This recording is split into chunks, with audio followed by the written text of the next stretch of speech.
কলার ছচা খাওয়ার জন্য সামনের প্যারেন্টস মুরগিরা দেখেন কেমন ভিড় করছে। কলাগুলো মালভোগ কলার ছচা তাদেরকে দিব। বাবা পাখানা আসিও না দিকে, গোড়া দিলে ছোটাছুটি শুরু হবে।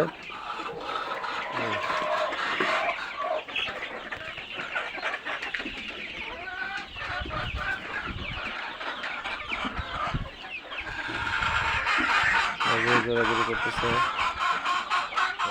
ছোটাছুটি করতেছে কলা ছচা খাওয়ার জন্য। এই মুরগিটা না হলো 2.5 থেকে 3 কেজি হবে। হ্যাঁ মুরগাটা দেখতেছেন 2.5 থেকে 3 কেজি মুরগা। এই যে মুরগা ওদিকে। ঠিক আছে বন্ধুরা, ভালো থাকবেন, সুস্থ থাকবেন। আসসালামু আলাইকুম, খোদা হাফেজ।